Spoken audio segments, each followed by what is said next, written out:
నుంచి పూర్తి చేస్తాం. ఇప్పుడు ప్రాచీన భారతదేశ చరిత్రలోని చరిత్ర ఆధారాలు అనేటువంటి టాపిక్ని పూర్తి చేస్తాం. చరిత్ర ఆధారాలు.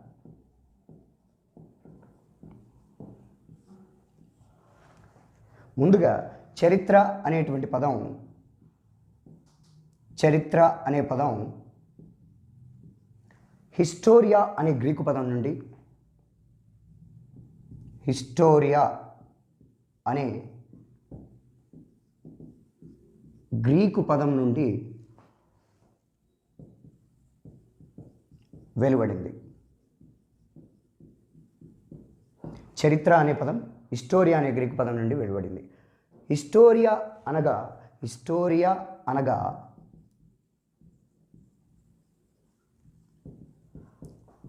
వెతుకుట లేదా పరిశీలన అని అర్థం. హిస్టోరియా అనగా వెతుకుట లేదా పరిశీలన అని అర్థం. మొట్టమొదట ప్రపంచంలో మనకు చరిత్ర గురించి అనేక పరిశోధనలు చేసి చరిత్ర గురించి అనేకమైనటువంటి సేవలు చేసిన అతను హెరోడోటస్. అందుకోసమనే అతన్ని చరిత్ర పితామహుడుగా భావిస్తారు. చరిత్ర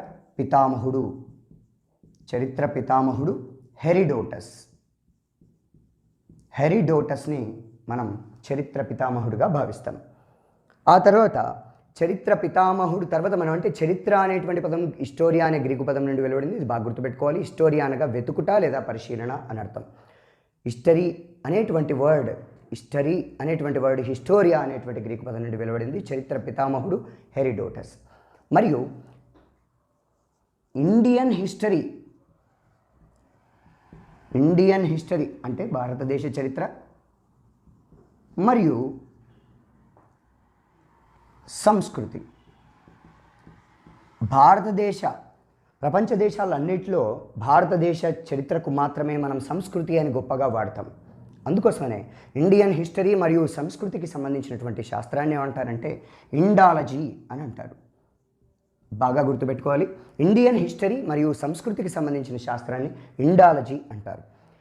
మరియు ఈ ఇండాలజీ పితామహుడు, మనం ఇక్కడ చూసింది చరిత్ర పితామహుడు, భారతదేశ చరిత్రకు మరియు సంస్కృతి కోసం పాటుపడ్డ హిస్టారియన్ అంటే చరిత్రకారుడు ఇండాలజీ పితామహుడు అని అనాలి. లేదా ఇండాలజీ పితామహుడు అనొచ్చు మనం ఇక్కడ. ఇండాలజీ పితామహుడు లేదా ఇండియన్ హిస్టరీ మరియు సంస్కృతి పితామహుడు అని కూడా అర్థం వస్తుంది. ఇండాలజీ పితామహుడు ఎవరనగా సర్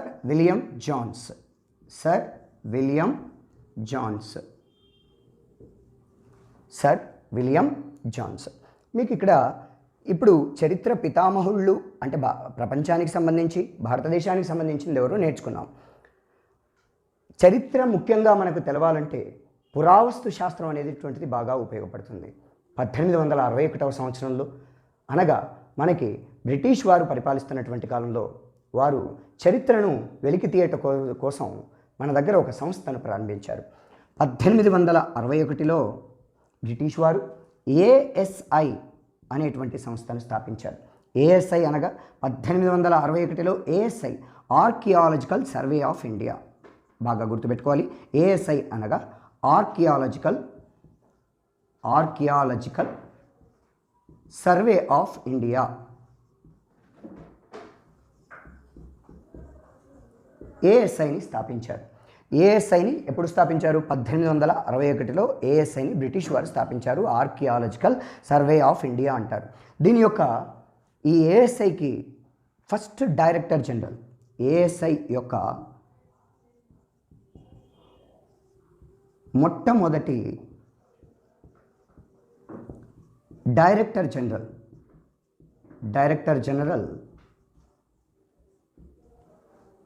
అలెగ్జాండర్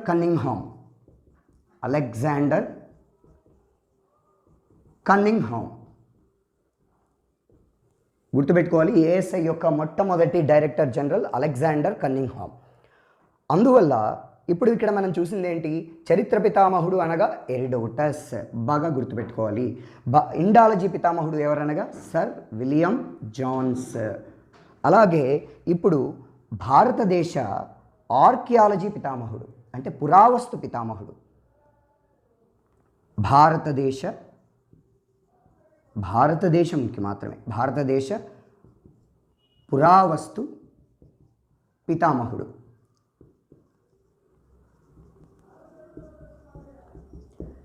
ఎవరు మనకు పురావస్తు శాఖను స్టార్ట్ చేసినటువంటి మొదటి డైరెక్టర్ జనరల్ అలెగ్జాండర్ కన్నింగ్హామ్ కావున అతడే భారతదేశ పురావస్తు పితామహుడు. భారతదేశ పురావస్తు పితామహుడు అలెగ్జాండర్ కన్నింగ్హామ్.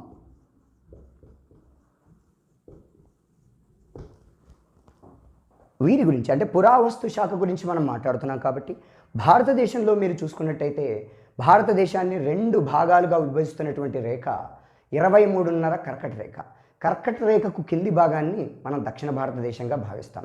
దక్షిణ భారతదేశంలో ఒక్క మహారాష్ట్ర తప్ప మిగతా అంత భాగంలో మిగతా అన్ని రాష్ట్రాలలో ఎక్కువగా తవ్వకాలు జరిపినటువంటి చరిత్రకారుడు రాబర్ట్ బ్రూస్ ఫూట్. బాగా గుర్తుపెట్టుకోవాలి, దక్షిణ భారతదేశంలో ఎక్కువగా తవ్వకాలు జరిపినటువంటి చరిత్రకారుడు దక్షిణ భారతదేశంలో ఎక్కువగా త్రవ్వకాలు జరిపిన చరిత్రకారుడు రాబర్ట్ బ్రూస్ ఫూట్. బాగా గుర్తుపెట్టుకోవాలి, రాబర్ట్ బ్రూస్ ఫూట్.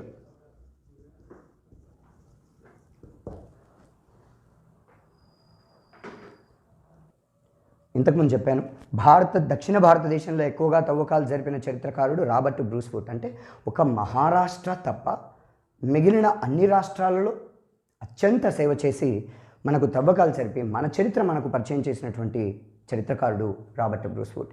ఈ అనేకమైనటువంటి ఈ బిట్స్ని మనం తరచుగా ఎగ్జామ్స్లో అడిగే అవకాశం ఉంది. వీటిని మనం జాగ్రత్తగా చూసుకోవాలి. ఇప్పుడు పురావస్తు శాఖ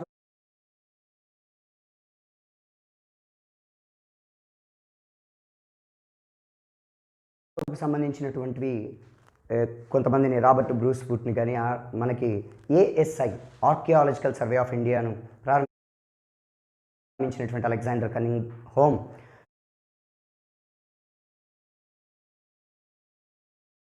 గురించి కానీ మనం చూసుకున్నాం. అయితే ఇప్పుడు మనము ఒక 3 విషయాలు మనం గుర్తుపెట్టుకోవాలి. సపోజు తవ్వకాలలో శిలాజాలు దొరికాయి అనుకోండి. శిలాజాలు అంటే ఏంటి? ఎముకలు.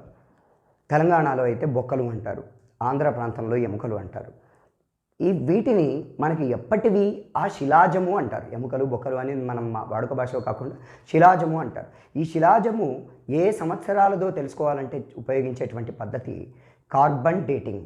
ఆ కార్బన్ డేటింగ్ అనేటువంటి ప్రాసెస్ ఏంటంటే కార్బన్ యొక్క ఐసోటోపులను ఉపయోగించి, అంటే కార్బన్ పరమాణు సంఖ్య 6, కార్బన్ పరమాణు ద్రవ్యరాశి 12 లేదా 14 ఉండొచ్చు. అంటే ఒకే పరమాణు సంఖ్య ఉండి వివిధ పరమాణు భారాలు కలిగినటువంటి వాటిని ఐసోటోపులు అంటారు. ఆ ఐసోటోపులను ఉపయోగించి ఆ శిలాజం యొక్క ఏదైతే శిలాజం దొరికిందో ఆ శిలాజం అంటే చెప్పాను కదా ఇంతకుముందు స్కెలిటన్, ఆ స్కెలిటన్ యొక్క వయస్సు తెలుసుకోవడానికి మనం ఉపయోగించే పద్ధతి కార్బన్ డేటింగ్. ఓకే, ఇప్పుడు మనం కార్బన్ డేటింగ్ గురించి చూద్దాం.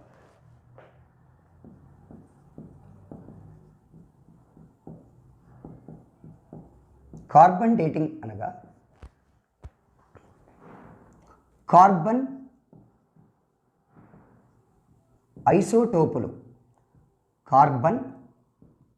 ఐసోటోపులు అయిన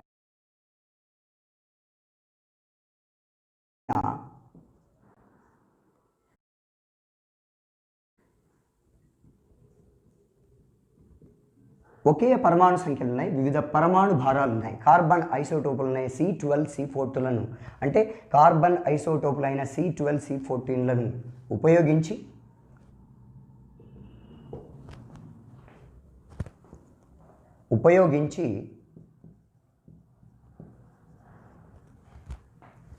శిలాజాల వయస్సు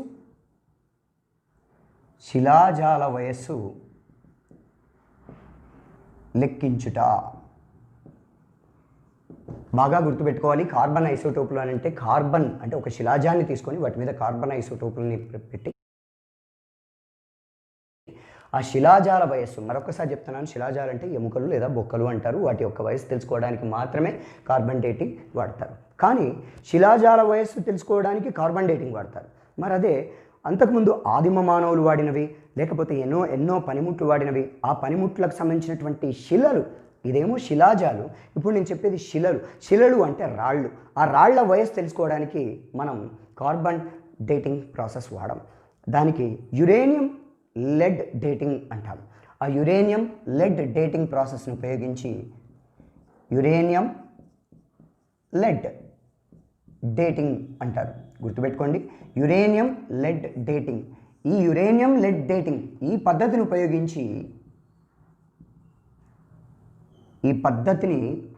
ఉపయోగించి శిలల వయస్సు తెలుసుకుంటా. శిలల వయస్సు లెక్కించుట అంటే ఆ శిల ఎప్పటిది, ఆ రాయి ఎప్పటికి సంబంధించినటువంటిది అని తెలుసుకోవాలంటే మనం ఉపయోగించేటువంటి పద్ధతి యురేనియం లెడ్ డేటింగ్ అని అంటారు. సో గుర్తుపెట్టుకోండి, carbon dating and uranium lead dating, అదేమో శిలాజాల వయస్సు, ఇది శిలల వయస్సు. మరి ఎప్పటివో మనకి అతిపెద్ద చెట్లు, అతిపెద్ద వృక్షాలు, అతిపెద్ద సంబంధించినటువంటి వృక్ష జాతికి సంబంధించినవి దొరుకుతాయి. మరి వాటి వయస్సును తెలుసుకోవాలంటే ఏ విధంగా తెలుసుకుంటారు? వృక్షాల వయస్సు తెలుసుకోవాలంటే వాటి కాండంలో ఉన్నటువంటి సర్కిల్స్ అంటే వలయాలను లెక్కించి చేస్తారు. అంటే ఆ వృక్షానికి సంబంధించినటువంటి వలయాలను లెక్కించాలంటే ప్రతి వృక్షాన్ని కట్ చేయం, అంటే మనం నరికివేయము. దానికి సంబంధించినటువంటి శాస్త్రజ్ఞులు ఏ విధంగానో చిన్న రంధ్రాలు చేసి వాళ్ళు స్కానింగ్ చేసి ఆ విధంగా చేస్తారు. కానీ వలయాలు లెక్కించాలన్న ప్రతి వృక్షాన్ని కట్ చేస్తే ఇక వృక్షాలు ఉండవు. అది సైంటిఫిక్ పద్ధతిలో తెలుసుకుంటారు. వృక్షాలను తెలుసుకోవాలంటే మరొకసారి చెప్తున్నాను, వృక్షాల యొక్క వయస్సు తెలుసుకోవాలంటే కాండంలో ఉన్నటువంటి వలయాల సంఖ్యను లెక్కించి వృక్షాల యొక్క లేదా మొక్కల యొక్క వయస్సు తెలుసుకుంటారు. దీనిని డెండ్రోక్రోనాలజీ అంటారు. ఏమంటారు? డెండ్రోక్రోనాలజీ అంటారు. ఈ డెండ్రోక్రోనాలజీ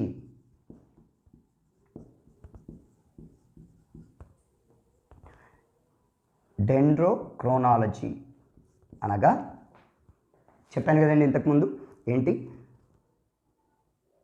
మొక్కల లేదా వృక్షాల కాండంలోని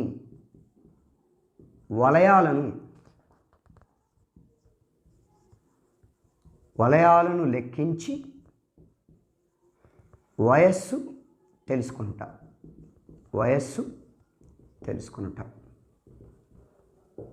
ఇలా రకరకాలైనటువంటి పద్ధతులు ఉంటాయి మనకు. ఎప్పటివి అవి అని తెలుసుకోవడానికి చరిత్రకారులు మనకి ఇలాంటి ప్రాసెస్ చేసి మనకి ఎంతో చరిత్రను మనకి అందించారు. ఇందులో ముఖ్యంగా carbon dating, uranium dating, uranium lead dating and next dendrochronology. ఇది కార్బన్ డేటింగ్ శిలాజాల వయసు తెలుసుకోవడానికి, యురేనియం లెడ్ డేటింగ్ ఏమో కేవలం శిలల వయసు తెలుసుకోవడానికి. డెండ్రోక్రోనాలజీ గుర్తుపెట్టుకోండి, అవి ఏ కాలానికి సంబంధించినటువంటి మొక్కలు, ఏ కాలానికి సంబంధించినటువంటి వృక్షాలు తెలుసుకోవడానికి వాటి మీద ఉపయోగించేటువంటి పద్ధతిని డెండ్రోక్రోనాలజీ అంటారు. ఆ పద్ధతిలో మనం కాండంలోని వలయాలను లెక్కిస్తాం. దానికి సైంటిఫిక్ పద్ధతులు ఉంటాయి, చెప్పాను మరొకసారి. ఆ వలయాలను లెక్కించడానికి వృక్షాలని మొక్కల్ని కోయరు లేదా నరకరు. గుర్తుపెట్టుకోండి, వాటిని సైంటిఫిక్ పద్ధతిలో లెక్కిస్తారు, స్కానింగ్ చేసి లెక్కిస్తారు. ఇది మనకు ఆర్కియాలజీ సంబంధించినటువంటి పాఠం. ఇప్పుడు మనం చరిత్రకు సంబంధించినటువంటి ఆధారాలు, ఈ ఒక్క పాఠం నేర్చుకోవడం వల్ల మనకి ప్రాచీన భారతదేశ చరిత్ర అద్భుతంగా అర్థమవుతుంది అని చెప్పడంలో ఎలాంటి సందేహం లేదు. కాబట్టి ఆ చరిత్ర ఆధారాలకు సంబంధించి అసలు ఏమి నేర్చుకుంటాం అనేటువంటిది ఒకసారి చూద్దాం. ముందు ఒక క్లాసిఫికేషన్ టేబుల్ ఇస్తాను, ఆ టేబుల్ ప్రకారం మనం ఈ పాఠాన్ని పూర్తి చేసుకుందాం. చరిత్ర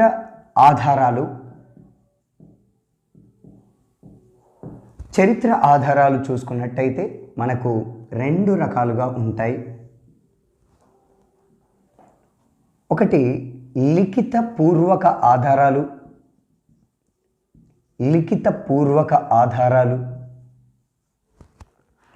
పురావస్తు ఆధారాలు.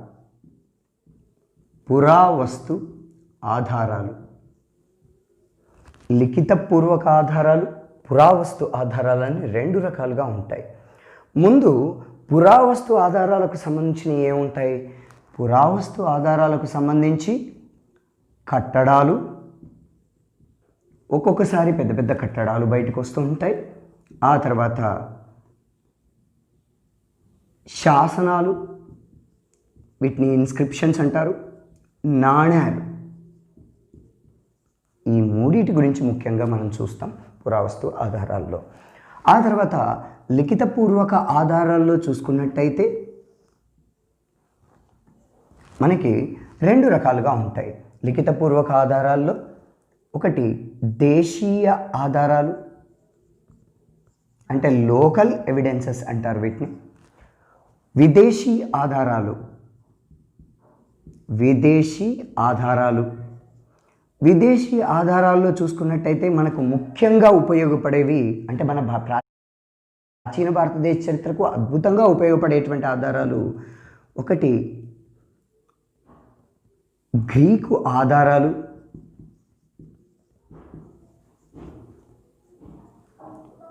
లాటిన్ ఆధారాలు,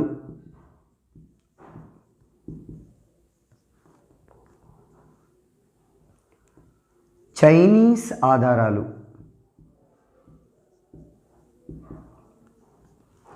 ఈ విధంగా మనం విదేశీ ఆధారాలు, ఇవి ప్రాచీన భారతదేశ చరిత్రకు చాలా అద్భుతంగా ఉపయోగపడతాయని చెప్పడంలో ఎలాంటి సందేహం లేదు. అలాగే దేశీయ ఆధారాలు చూసుకున్నట్టయితే మళ్ళీ మనకి రెండు రకాలుగా ఉంటాయి. ఒకటి మత సంబంధ ఆధారాలు,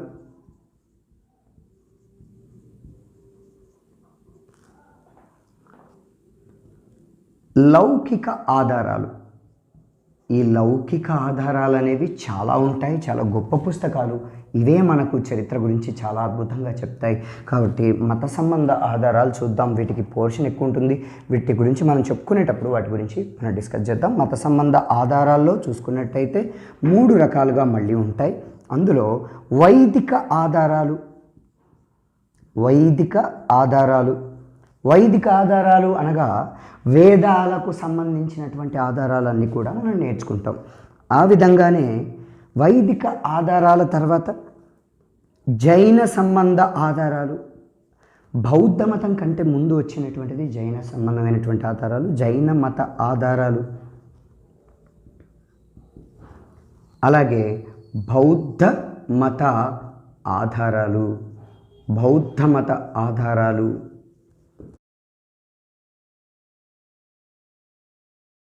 ఇవి మనము నేర్చుకునేటువంటి ఆధారాలు అని చెప్పవచ్చు. ఇప్పుడు మనం ఎన్ని రకాల ఆధారాలు చూసాం కాబట్టి వాటికి సంబంధించినటువంటి ఆధారాలని మనం అన్నీ ఒక్కొక్కటిగా నేర్చుకుంటాం. ముందు వైదిక ఆధారాలు అసలు ఏంటి, ఇవన్నీ మనం ఫ్యూచర్ లెసన్స్లో నేర్చుకుంటాం. కానీ అసలు హిస్టరీ బయటికి వచ్చిందంటే వీటన్నిటి వల్ల. ఇక్కడ ఈ పాట నేర్చుకోవడం వల్ల మీకు ఒక అద్భుతమైనటువంటి అవగాహన ఏర్పడుతుంది పాఠాల మీద. వైదిక ఆధారాలు అంటే ఏంటి? వేద సంబంధమైనటువంటి ఆధారాలు. వైదిక ఆధారాలు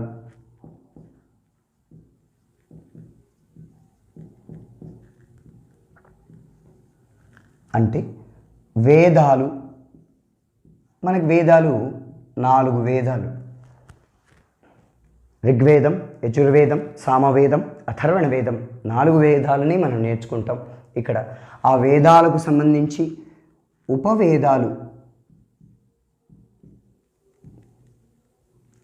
ఈ వేదాలకు సంబంధించి ప్రతి వేదానికి ఒక ఉపవేదం ఉంది. కావున దానిని ధనుర్వేదం, గాంధర్వ వేదం, ఆయుర్వేదం, శిల్పవేదం అనేటువంటి 4 ఉపవేదాలు. వేదాంగాలు.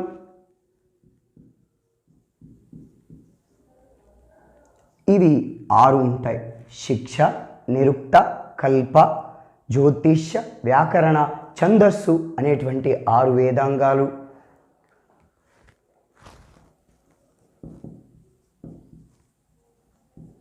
ఉపనిషత్తులు. మనకు ఉపనిషత్తులు మొత్తం 108 ఉపనిషత్తులు ఉంటాయి. ఇది ఎలా గుర్తుపెట్టుకోవచ్చు అంటే ప్రతి శతకంలో ఉండేటువంటి పద్యాలు 108. అందరూ శతకంలో పద్యాలు ఎన్ని అనగా 100 అని చెప్పేస్తారు. తప్పు. 100 కాదు, శతకము అంటే 108 పద్యాలు ఉంటాయి. ఏ శతకంలో అయినా కూడా 108 శ్లోకాలు ఉంటాయి. ఉపనిషత్తుల్ని గుర్తుపెట్టుకోవాలంటే ఒక శతకంలో ఎన్ని ఉంటాయో అన్నిటి నెంబర్ గుర్తుపెట్టుకోండి. ఉపనిషత్తులు మొత్తం 108. ముందు ఉపనిషత్తు ఈశోపనిషత్, చివరి ఉపనిషత్తు ముక్తికోపనిషత్. అందులో ఉన్నటువంటి ఉపనిషత్తులన్నీ కూడా మనం ఆర్యుల సమాజంలో సంబంధించినటువంటి ఆ భాగంలో మనం చదువుకుంటాం. ఉపనిషత్తులు, బ్రాహ్మణాలు,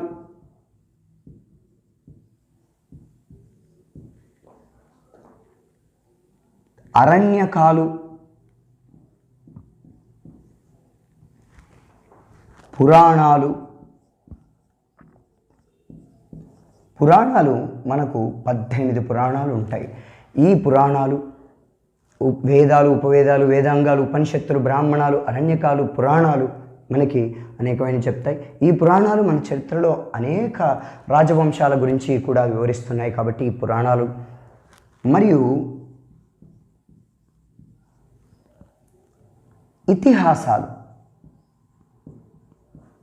ఇతిహాసాలు అనగా రామాయణ మహాభారతాలు,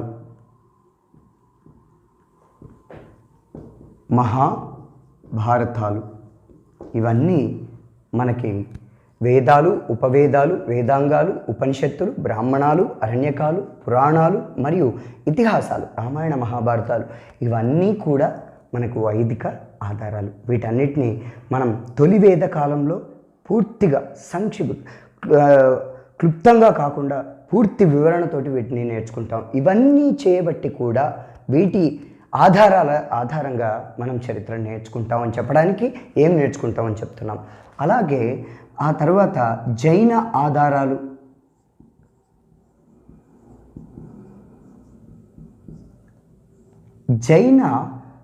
జైన ఆధారాల్లో జైన పవిత్ర గ్రంథాలను ఏమంటారంటే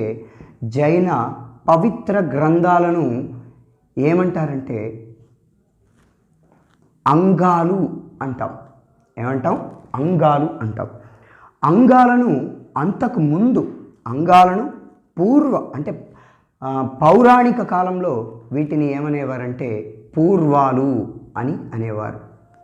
ఇప్పుడు ఏమంటున్నాం, జైన పవిత్ర గ్రంథాలు అని ఎవరైనా అడిగితే కంపల్సరీ మీరు చెప్పాల్సిన ఆన్సర్ అంగాలు. కానీ పూర్వాలు అంటే పౌరాణిక కాలంలో వాటిని పూర్వాలు అనేవారు. ఈ అంగాలు ఏ భాషలో రాయబడ్డాయి? అంగాలు అర్థమాగధి ప్రాకృత భాషలో రచించబడ్డాయి. చాలామంది భాషల గురించి అనేకమైనటువంటి సందేహాలు వస్తూ ఉంటాయి. మనకి మొట్టమొదటి భాష ప్రాకృత భాష. ప్రాకృతం నుండి వెలువడినటువంటి భాష సంస్కృతం.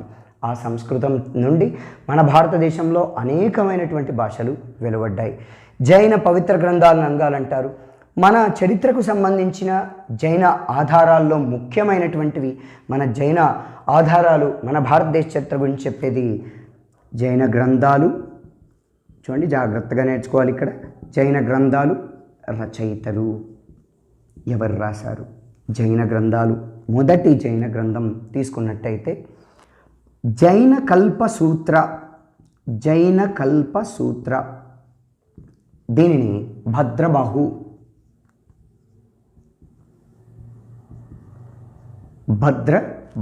రచించాడు. రెండవది జైన కల్పసూత్ర, గుర్తుపెట్టుకోండి, భద్రబాహు రచించాడు.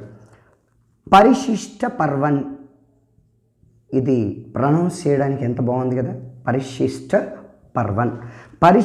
పర్వన్ రచించింది హేమచంద్రన్. ఇతడు రాజపుత్రుల కాలంలో ఉండేటువంటి కవి. ఇతడు పూర్వకాలంలో బీసీలలో ఉండేటువంటి ఒక జైన మతాచార్యుడు. నెక్స్ట్ జైన కల్పసూత్ర, పరిశిష్ట పర్వన్. తెలంగాణలో కరీంనగర్లో బొమ్మలగట్టు అనేటువంటి ప్రాంతం వద్ద నివసించినటువంటి జైన కవి సోమదేవ సూరి.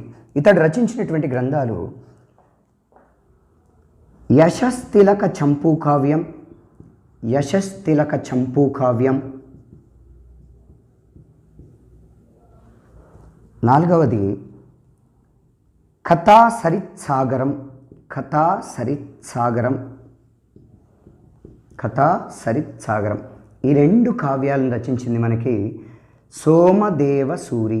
సోమదేవసూరి, ఇవి గుర్తుపెట్టుకోవాలి. ఇవి జైన గ్రంథాలు. ఆ తర్వాత మనం బౌద్ధ గ్రంథ ఆధారాలని చూస్తాం. ఇప్పుడు బౌద్ధ మత ఆధారాలను చూస్తాం.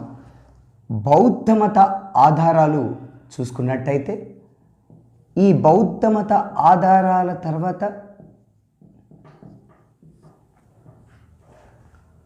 మనకు వైదిక, జైన, బౌద్ధ మత ఆధారాలు అయిపోతే మత సంబంధమైన ఆధారాలు మన చరిత్ర గురించి చెప్పేటివి అయిపోతాయి. బౌద్ధ మత ఆధారాలు చూసుకున్నట్టయితే వీటి పవిత్ర గ్రంథాలను, బౌద్ధ మత పవిత్ర గ్రంథాలను ఏమంటారు? త్రిపీటకాలు అంటారు. త్రిపీటకాలు అంటారు. ఎన్ని పీఠికలు? వినయ పీఠిక, సుత్త పీఠిక, అభిధమ్మ పీఠిక, వినయ పీఠిక, సుత్త పీఠిక, అభిధమ్మ పీఠిక అనేటువంటి త్రిపీఠకాలు. వీటి గురించి పూర్తి వివరణ మనం బౌద్ధ మతంలో నేర్చుకుంటాం.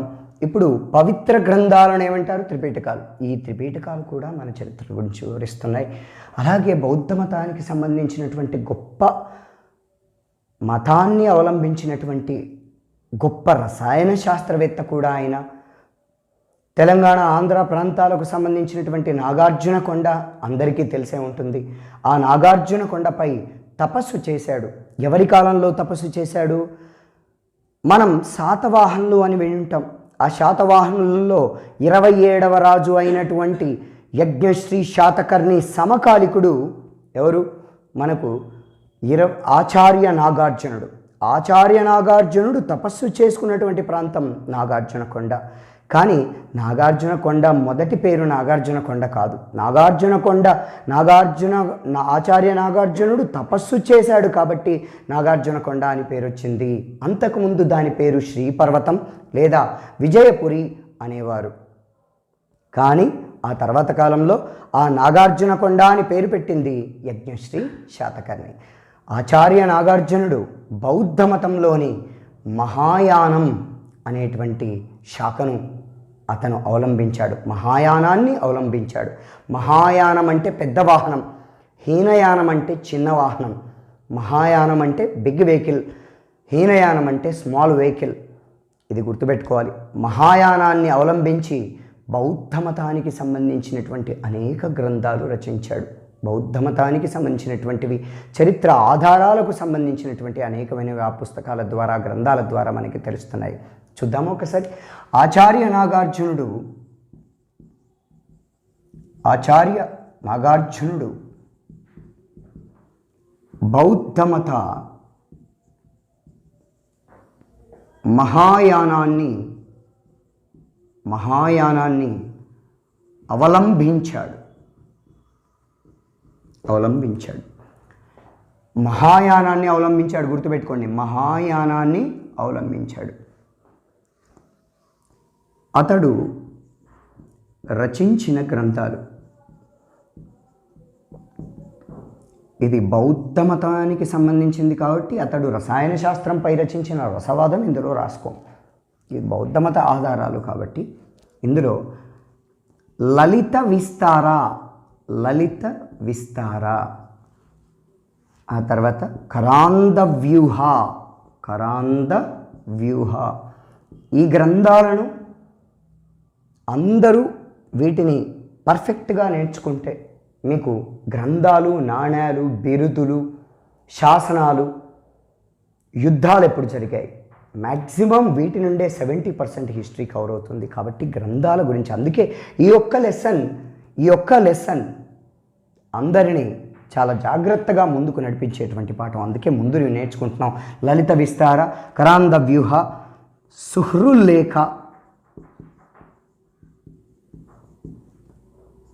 ఆరోగ్య మంజరి, ప్రజ్ఞాపారమిత, ప్రజ్ఞాపారమిత, మాధ్యమిక కారక, మాధ్యమిక కారక. ఈ విధంగా అనేక గ్రంథాలను ఆచార్య నాగార్జునుడు రచించాడు.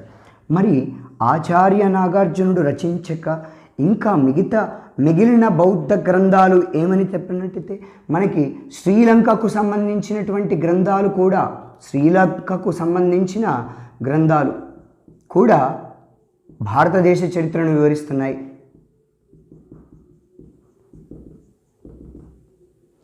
ఏంటవి? దీపవంశం, దీపవంశం. రెండోది మహావంశం, దీపవంశం, మహావంశం. ఈ రెండు గ్రంథాలు కూడా మనకి బౌద్ధ మతాన్ని వివరిస్తున్నాయి. మరొకటి వివరం చెప్పేది ఏంటంటే మనకి మౌర్య యుగం తర్వాత, అంటే మౌర్య వంశం తర్వాత మనకు ఇండో గ్రీకులు అని, ఇప్పుడు ప్రజెంట్ పాకిస్తాన్ ప్రాంతాన్ని అప్పుడు సింధ్ అనేవాళ్ళు. ఆ సింధు ప్రాంతంలో మనకు పరిపాలించినటువంటి వంశం ఇండో గ్రీకులు. ఇండో గ్రీకులు, అందులో మొదటివాడు డెమెట్రియస్, తర్వాత మనకు ఉన్నటువంటి వాడు మీనాండర్. ఆ మీనాండర్ని, అంటే ఇండో గ్రీకులకు సంబంధించిన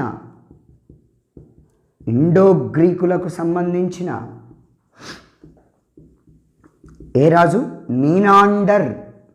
ఇతడికే మిళిందా అనేటువంటి నామం కూడా కలదు. మీనాండర్కే మరొక పేరు ఏంటంటే మిళిందా. బాగా గుర్తుపెట్టుకోవాలి, మిళిందా అనేటువంటి పేరు.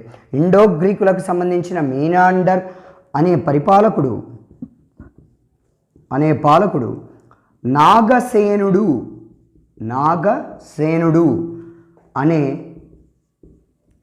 బౌద్ధ సన్యాసి నుండి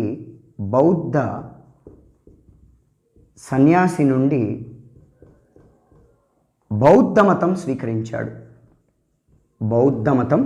స్వీకరించాడు. బాగా గుర్తుపెట్టుకోవాలి.